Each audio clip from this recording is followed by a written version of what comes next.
Përshëndetje të gjithëve dhe mirë se erdhët në kuzhinën e Rajanës.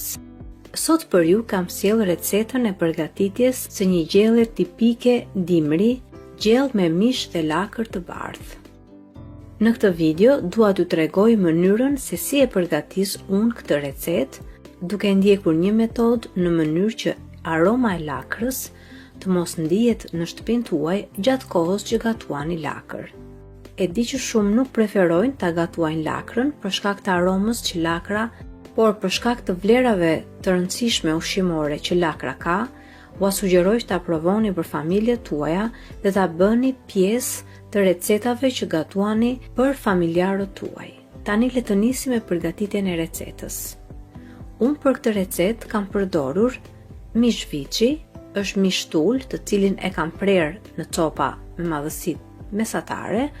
Kam përdorur edhe gjysmë lakre të bardhë, por ju në varësi të numrit të anëtarëve që keni në familjen tuaj, do të përdorni sa lakër të keni dëshirë.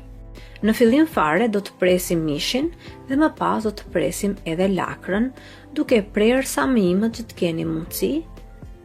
Për këtë recetë do të përdorim edhe 2 kokra qepe normale, si dhe 2 thelpinj hudhre. Një nga sekretet e gatimit të lakrës në mënyrë të tillë që aroma e saj të mos ndihet në shtëpinë tuaj, është pikërisht gatimi i lakrës me qep. Duke përdorur disa kokra qepe, aroma e lakrës gjatë gatimit nuk do të ndihet shumë. Unë kam përdorur 2 kokra qep, pasi unë kam përdorur vetëm gjysmë lakre, por nëse do të përdorni një lakër të madhe, atëherë do të përdorni më shumë qep. Pikërisht, ky është një ndër sekretet që përdorin amvisat në shtëpitë e tyre kur duan të gatuajnë lakrën, pra përdorimi sa më shumë qepëve dhe gatimi i tyre së bashku me lakrën.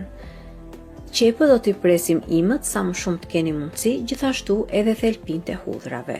Dhe tani, kur përbërësit i kemi bërë gati, do të filloj me përgatitjen e recetës.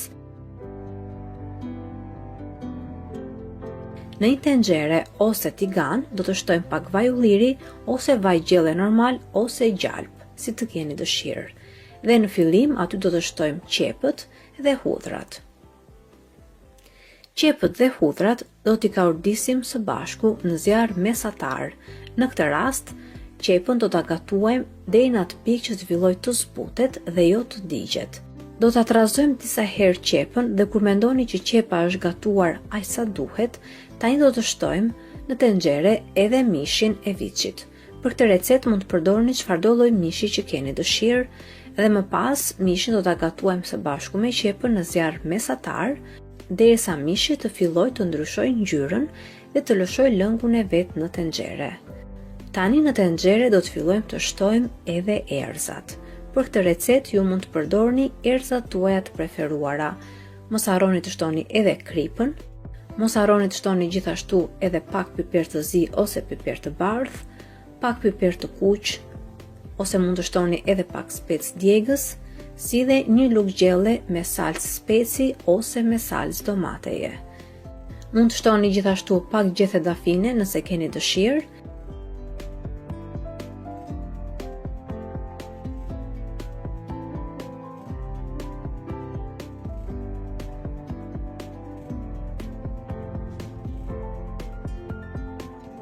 Tani në tenxhere do të shtojmë edhe lakrën e grirë imët.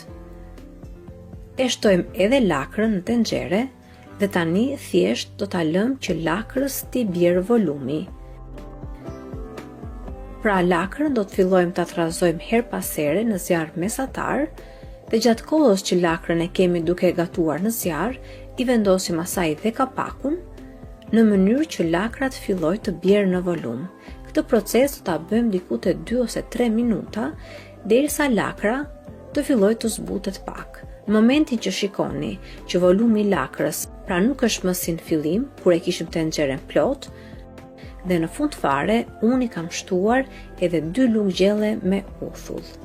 Uthull ju mund të shtoni sipas shijeve tuaja. Nëse e doni gjellën në fund fare që të ketë një shije më të afët, atëherë do t'i shtoni më shumë uthull, por gjithmonë e provoni dhe më pas mund t'ia shtoni uthullën sipas shijeve që keni. Ky është pikërisht edhe një sekret tjetër kur gatuani lakrën, pra përdorimi i uthullës. sepse duke gatuar lakrën me uthull, aroma që lëshon lakra gjatë gatimit nuk do të ndihet në shtëpinë tuaj. Pra, përdorimi i uthullës bën të mundur që lakrat mos lëshoj aromën e saj tipike dhe askush mos e kuptoj që ju keni gatuar lakër atë ditë. Dhe më pas e mbulojmë tenxhere me kapak dhe do ta lëm lakrën të gatuhet në këtë mënyrë për të paktën 5 deri në 10 minuta në zjarr mesatar. Mos harroni që gjatë kësaj kohe ta hiqni kapakun her pas here dhe ta trazoni lakrën në mënyrë që lakra të mos digjet, por vetëm të zbutet. Nuk ka nevojë që gjatë kësaj kohe të shtoni ujë, pasi lakra lëshon lëngun e vet dhe pas 10 minutash që lakra është gatuar në këtë mënyrë, tani mund t'i shtoni edhe ujë në tenxhere dhe ta lini lakrën që të zjejë.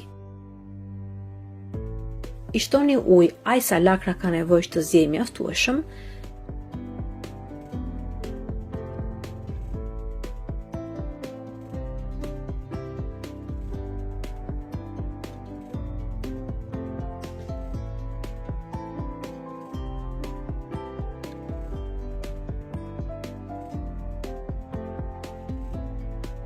Dhe pasi lakra ka zjerë, mund ta provoni për krip, mund ta provoni edhe nëse lakra është zbutur mirë, gjithashtu mund ta provoni edhe për sasinë e uthullës dhe nëse ka nevojë mund t'i shtoni pak më tepër ose edhe lëng limoni.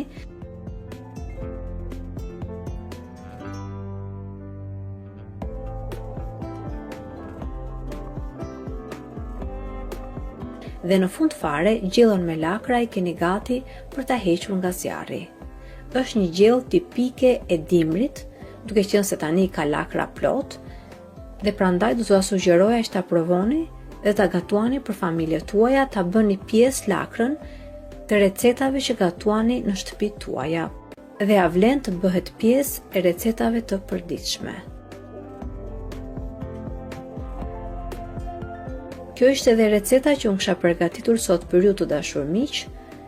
Unë shpresoj shumë që kjo recetë ju ketë pëlqyer dhe nëse po, mos hezitoni të jepni asaj një like, si dhe ta shpërndani me miqtë dhe familjarët tuaj në rrjetet sociale.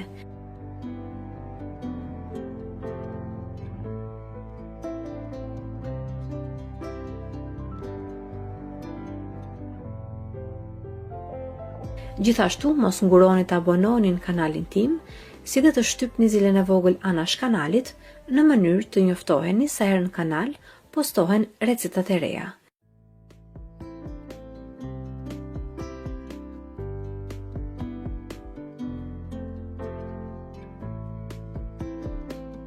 Ju falenderoj të gjithëve që më ndoqët edhe në videon e sotshme.